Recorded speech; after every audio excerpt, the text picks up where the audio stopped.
Hello and welcome. Good afternoon. You're with the Times of India, and I'm Ashutosh Sinha. Today, the Times of India and the Institute of Management Technology presents Making Agile Leaders of Tomorrow.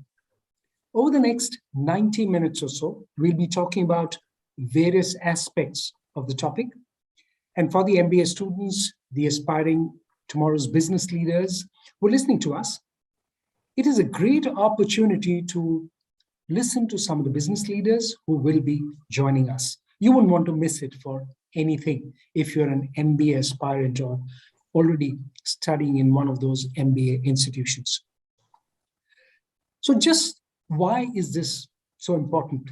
Well, it boils down, as I'd like to put it, at least for the moment, boils down to just one big word, and that's change. If there's one word that is a constant, it has to be that. So naturally, during these pandemic-ravaged times, the impact of the change is being felt, should we say, with a vengeance. Remote working is here to stay and needs a completely different set of skills for those looking to join the workforce. How does the aspiring manager of tomorrow make good of that kind of an opportunity in the challenging times that we are in? Many of those jobs that we see today, they would become redundant tomorrow. Again, something to make note of and keep an eye on. New technologies are rapidly replacing older jobs with new and more technology intensive and more knowledge intensive jobs as well. The role itself is turning like that. In addition, global exposure is also being considered as one of the vital components of a holistic and comprehensive learning process. That brings me to an old dictum I learned in conversation with some venture capital firms. Never let a crisis go waste. For what you can learn during a crisis, you can never learn otherwise. So, if you as a viewer have questions, well, my suggestion would be to put them in the Q&A tab for the experts who'll join us in just a bit. So we'll be joined by a number of these leading voices across industries. Dr. Urmi Chatterjee, Vice President, HR at Honeywell, APAC. Sumit Naran, President, Pro Biking, Bajaj Auto. Narayanan Ramaswamy, Partner and Head, Education and Skill Development Practice. They'll all be joining in a bit. He's KPMG in India, and Dr. Vishal Talwar, Director at IMT Ghaziabad. They'll all be joining in just a bit. But, so when you have to listen to them, how can students, and as I said, aspiring managers make good of the opportunity? So first, let me introduce you to Deepak Ohri, Chief Executive Officer, Lebua Hotels&Resorts, who's joining all the way from sunny Bangkok. Deepak, welcome. It must be warm there and you must be really enjoying the weather. Yes, Ashu, thank you. And first of all, many happy returns of the day. Well, thank you so much.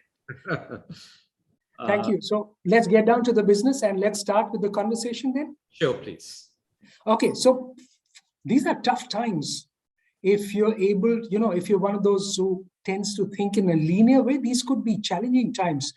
What are the biggest challenges for young MBA graduates and those aspiring to be business managers? They're looking to get into one of the MBA institutions.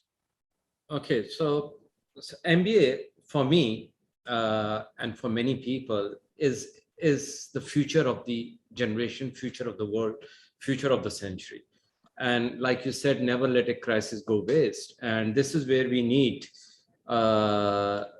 great minds to think that what could be the way forward. Now for MBA aspirants, there are many people in different parts of the world, they want to do MBA. Some have the reasons to get a good job. And most of the people, they want to change the thing. My request to all the aspirants is that MBA gives you a basic platform, but it teaches you how to think differently. And how to think differently, and your thought process is always going to be a winner in the future. And I'll give you one example. Sure. I think in this 2 years, like you were talking about pandemic, we have learned quite a lot. We have learned everything. There were many projections that were done, but we looked at the quantitative part. We saw those projections, but we forgot to look at the qualitative part. And maybe it is after 100 years, something like that has happened. So we were not ready for that. And we were not ready in this century is a biggest letdown for all the business leaders, including us. Okay.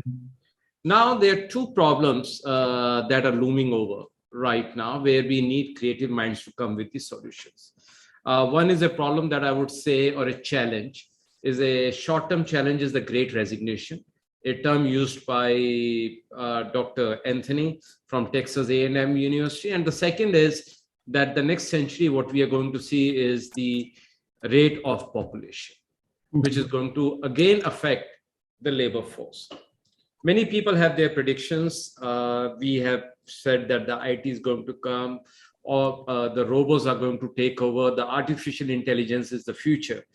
I still believe the future lies with people like us, and natural intelligence can never be marginalized, and that is the future. The future lies with people. IT, there are two kinds of forecasters. I'm the type 2. The type 1 forecaster is they don't know. The second type forecaster are the people who don't know that they don't know.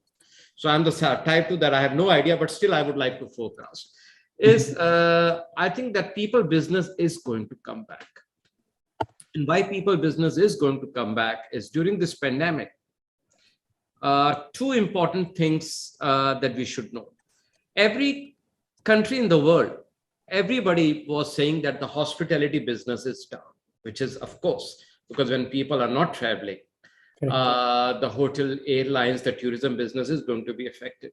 But the most interesting observation is the attrition rate of employees in the hospitality related business, minus airline, is 11%. Airlines is the lowest, 5%.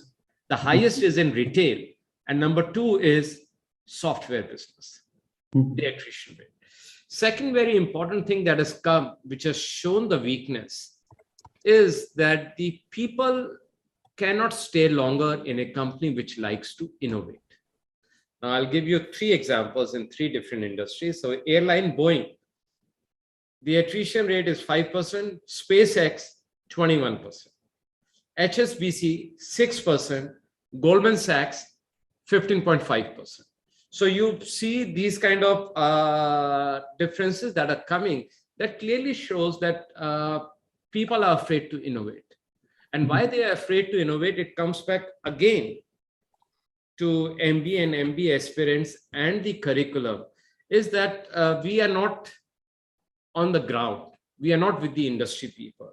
I really like this panel, and not because it's your birthday or giving you a gift, because you have got the industry people from different verticals down to talk about the future of MBAs and MBA aspirants. And it's the industry people with a lot of experience talking about it. I think it's a great initiative. And this initiative has to go to the classrooms also. And if I have to advise the education ministry in India, I'm going to make such a bold statement. I think there has to be one denominator for the entrance into the MBA schools, and that should be GMAT. I'm not trying to promote a foreign company, but you can't expect a student to study for CAT and GMAT and the other schools. What it is going to do, GMAT is, it is going to put all our schools on a world-class level. That is where it is going to show that at what level India is playing. Yeah, please, Ashu. Very, very interesting the way you've raised it. And you know why I think it's very interesting also, because what you said just a little while ago, you spoke about the qualitative MBA as well, and also referred to the people business. So is it going to be the demand from people, the demand from the aspiring MBA students that's going to drive that inching closer towards GMAT or that kind of an exam? I think this is the initiative we have to take as an industry, and the educational institutions, they have to take, because then what we do is the workload over the students is reduced, so they prepare for one exam. Second thing is, what it is going to do is, giving an example, say a institute called A Institute, The entrance cutoff is 740. So automatically at a world level, we have already shown that this is the level the Indian students are playing. Okay, and this is what it is going to do in the future is that many of the talent that is going overseas will stay back because people like to stay with their own tribe. Okay, second thing, what is going to happen is that most of the private institutions that are charging high fees, they will come under pressure because if their cutoff is 500 in India, in city B, city C, or whatever, they will not be able to charge those kind of fees, and it will be a pressure on the academics. That is, a lot of professors, they do not want to change. They do not want to bring experiential learning because they have to change, they have to adapt. And when these things will happen, the quality of the students that are going to come out into the workforce will have a greater process knowledge. They will have a knowledge how to process the data and how to handle the situation that we were and we are still into. I hope we are coming out of it. And this is going to create a better world for tomorrow. Also, so you use the word data. That is a new beast that is emerging. We are learning how to use data. We are learning how to generate data through processes and systems. Do institutions also need to recognize its importance and plan ahead for the manager of tomorrow? I think institutes, they do teach in their marketing curriculum data. But what the world has seen in the practical side is the correlation.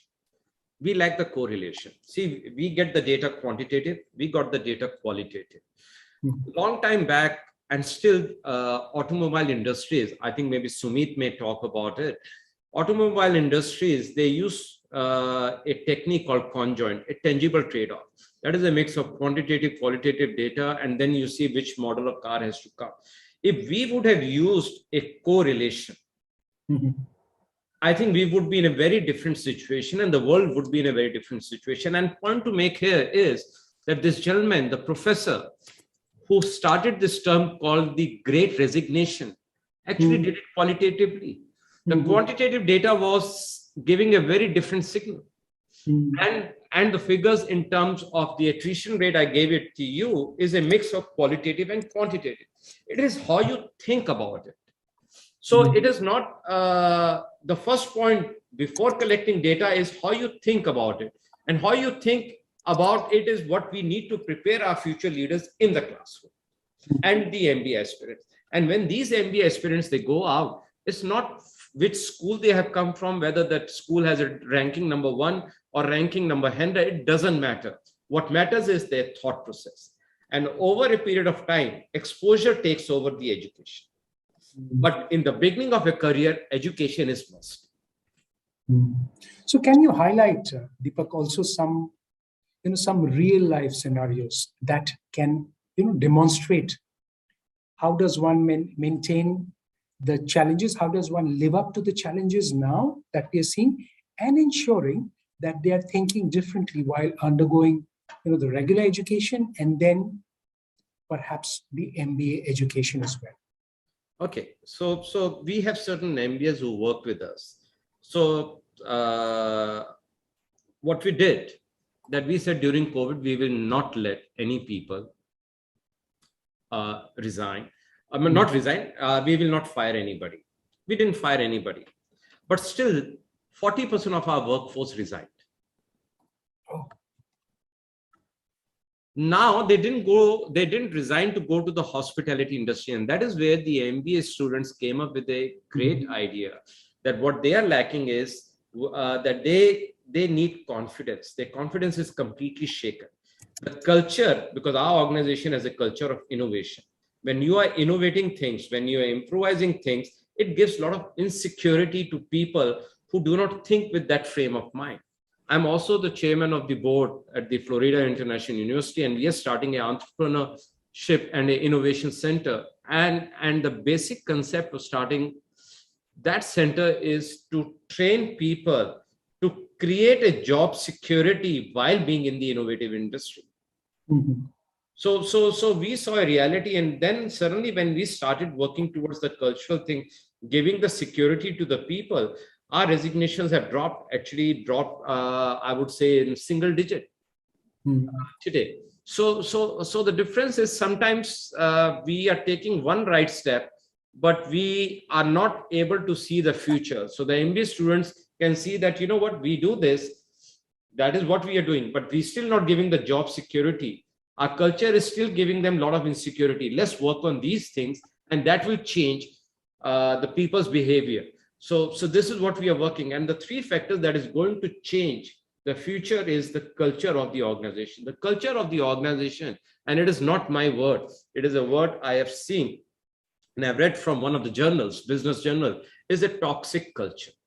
That is going to make sure that the organization, the attrition rate is higher. Second thing is the job security in an innovative organization. Many organizations wants to be innovative, but how do you retain your people? And that is where the human resource has to come up with the new techniques, and HR is going to be the future. People are going to be the future, and 2030 and beyond, Ashu will be seeing a new world. That's what I'm going to say. Wow, that sounds like a lot of promise to the youngsters. So it's about them to build that world and shape it. If that is going to be that, or if that is how we expect it to change. So what will your advice be to the younger generation MBA graduates? Okay, I'll give an advice, but I want to say something. I'm very impressed with the younger generation. And that's why I said, let me go and do something and interact with them. And I give you a very recent example. We had the ambassador of a Central European country visit with one of the universities from Central Europe. And this young lady asked the ambassador a question, that what is the difference between your generation and our generation? And the ambassador answered, for our time, it was a duty. Your time, it is a right. Brilliant answer. Now we have to listen to what the girl said. It is something that was given to you on a platter in your time. We have to fight for it. And the ambassador asked what? She said privacy. In today's world. So I think what needs to change now, the advice to the MBA students is, I always tell them, do MBA. If you can't get into a regular MBA, get online MBA. Do the evening class. Do it with the experience. Not because you need that title as a MBA, because MBA you're doing because you are able to process your mind, to change your thought process, to make your thought process sharper. And that is what is very important in today's world. That will be my advice. And my advice to all of us who are in my age group, I think I'm the oldest in today's panel, is that we need to change. We need to embrace this change. We can never say that in our generation it was like this, because that what that girl said, it was a brilliant answer. They don't have the privacy. The context changes over a period of time, and that's what is so critical. So when you see that, if you can give a short answer, when you see the changes that are happening, what is the biggest hope that you see, apart from the youngsters who you said you're very impressed with? The hope I want to see, and that's my second book I'm writing, the glass house syndrome will cease to exist. A glass house syndrome is that when you are in your prime, like 40s and 50s, and you're at the top of the career, that is where you got, always, most of the people get insecure. And this young generation moving forward will remove that, because they are very confident and they're looking at things in a very different manner. I think we should be out to support them, because that will also improve our time, and we will, and our future generation will live in a very beautiful and amicable world. Okay, Deepak, thank you so much for your time. It's been wonderful speaking to you and speaking about the future, because it concerns the youth and it concerns us all, because the youth are going to drive us all to a brighter future in the 21st century. Thank you indeed. So thanks, Deepak, and we'll catch up again very soon. Sure. Thank you. Bye-bye. Thank you. Bye-bye. So let's move on. So we were talking to Deepak Ohri, the CEO of Lebua Hotels and Resorts. And remember, we're talking in the context of, Making the Agile Leaders of Tomorrow. This is a presentation of the Times of India and the Institute of Management Technology. So let's move ahead. And as I promised, there'll be a set of very senior business leaders who'll be joining us. So let's welcome Dr. Urmi Chatterjee, Vice President HR, Honeywell APAC. Sumit Narang, President, Pro Biking, Bajaj Auto. Narayanan Ramaswamy, Partner and Head, Education and Skill Development Practice, KPMG in India. And Dr. Vishal Talwar, Director, IMT Ghaziabad. Thank you so much, everyone, for joining us on the platform. First, if I can request Narayanan, if you can just take a few minutes and set the context for the conversation. Thank you, Ashutosh. Thank you so much. And thanks, Times Group, for this absolutely wonderful and contextual discussions that we're going to have today. I'm delighted that, I'm in this position, like where I'm going to talk to you very briefly about what's the need, what's the essential, what's the change that is happening because of which, we need to be so agile. So in short, I see three big trends. Right. The first trend that all of us know, this has been happening before the pandemic. It got accelerated during the pandemic, which is what I call as the pervasive and intrusive technology. People call it by different names, Industry 4.0, whatever name, the digital technologies and others. Look at what it is doing. There is not a sector that has not changed because of this technology, right? Look at what's happening to, the regular retail shop that we do. That's all completely gone, online. Or take banking. Once upon a time, Deepak talked about age, and all of us know something called a branch of a bank. Current generation doesn't even know what is a branch of a bank. It doesn't exist for them. Or for that matter, take entertainment. Many of them don't know what is it to be in the front row and whistle for a movie, because that's not there. It's OTT. And the radios and other things are gone. So an automobile, 70% of automobile is non-moving parts. I never thought a day will come where automobile will have more non-moving parts. Things of that kind. So every single sector is changing. So one of the biggest change that is happening is pervasive and intrusive technology. What is the change there? Right? You talked about, Ashutosh, data, but I have 4 more D's to add to data. Data is definitely one. But along with that, what is changing and what is important for us to realize is the digital, which I spoke about. Design. Design in education, design in thinking is going to be very important. And demand-based, thinking. That it's not just, your design, but are you reacting fast enough?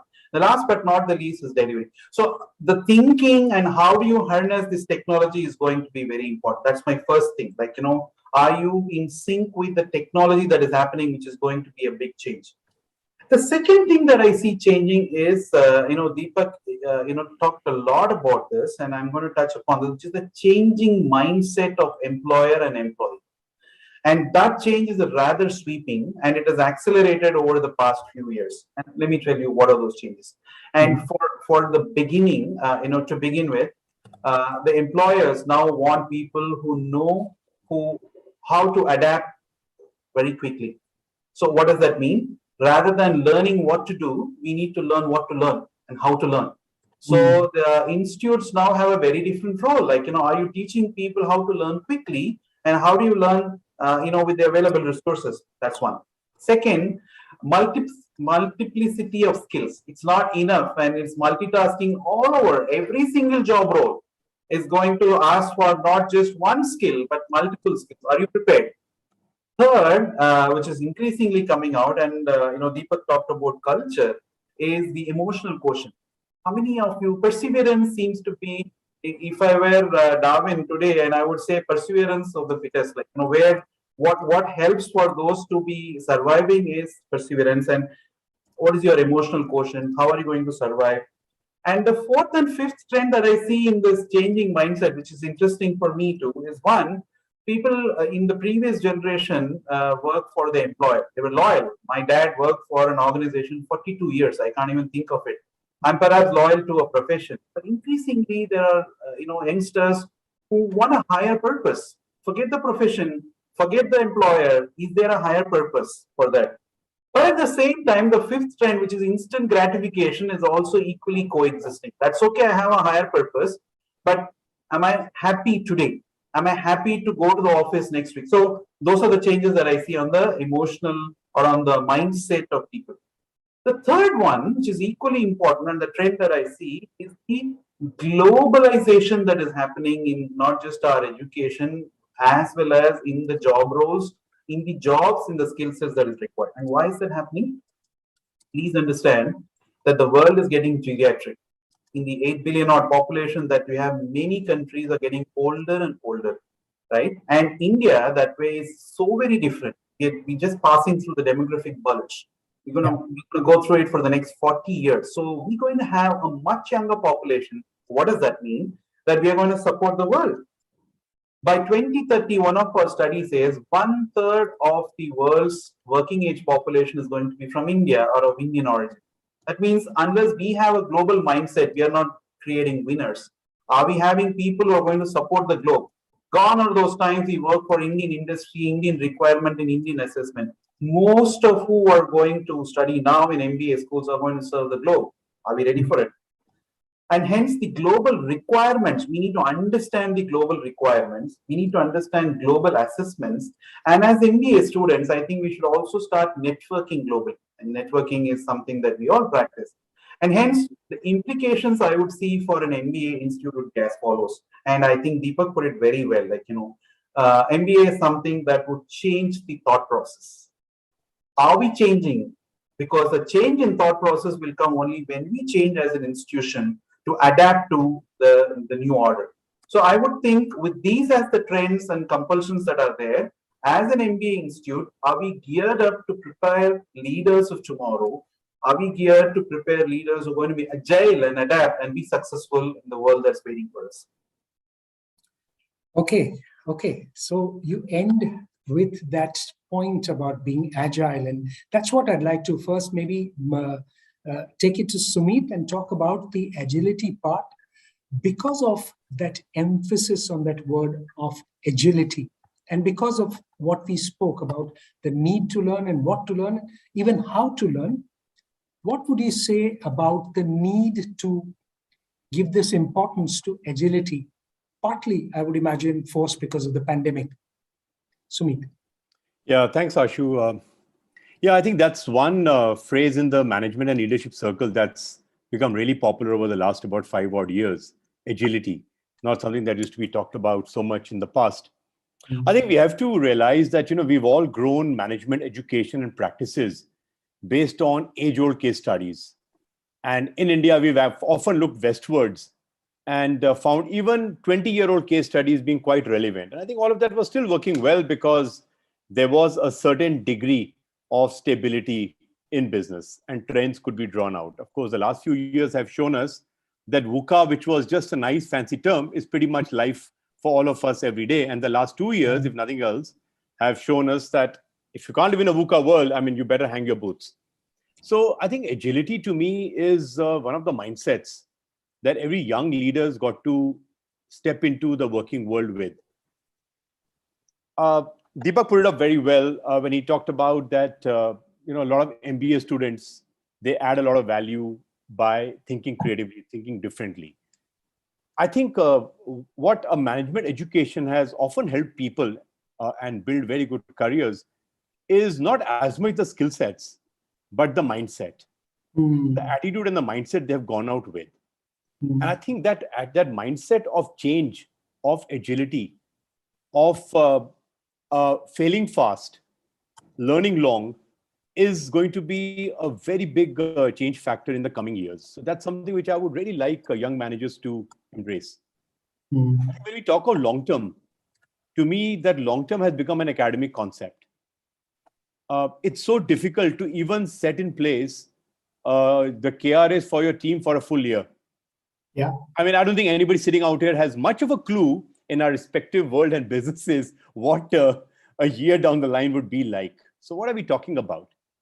I would say agility, for agility to bring in, I think somewhere people have to change their frame of reference on time. I think long-term is a concept. Long-term is just a sum of some glorious medium terms. And that's what I would like a lot of young people to think about. And really speaking, that's what worries them today. And if there are many of the people in the audience over here right now, I think they're most interested about what's going to be happening next year when they step into the industry, their first 2 years, 3 years, 5 years on the outer side. And I think when you look at time period at a short period like this, as opposed to as opposed to a lifelong commitment to a particular profession, I think your whole ability to act fast changes quite a bit. There's no question there is this change that's happening. It might be a change for most of us. But then, like what I was reading somewhere, 50% of the global workforce is the Gen Y. Now, when young people are stepping into the working world, I wonder who's going to be feeling more at home, them or people who have been in the working class for a long time. So I think while what one talks about as the new normal, the changing world, I think this is something where the young people have an advantage. They can really ride the wave. They're stepping into a time where this change is a part of life. They don't have a past comparison period to go by. I think all of this, to my mind, would really help them become way more agile managers. Okay, thank you so much for taking out the time. And but since you made this point, Dr. Talwar, I have to mention this. And I tend to do that. Since you said it has to be the softer skills part, it has to be developed right from the early days. It's about being Sachin Tendulkar. If you want to be that, you have to start pretty early and you have that passion to do that. So I guess it's a little bit about learning from the life of the Master Blaster, as he was called. Thank you so much, everyone, for being with us. It's been wonderful speaking and wonderful talking about it. Thank you indeed, everyone. And I must mention Deepak Ohri as well, because he's no more here. Dr. Urmi Chatterjee, Sumit Narayan Ramaswamy, and Dr. Vishal Talwar. Pleasure being with you on this platform. Thank you to you and everyone here. Thank you very much. Thank you, everyone. Take care. Happy birthday once again, Ashu. See you. Bye-bye. Thank you. Bye.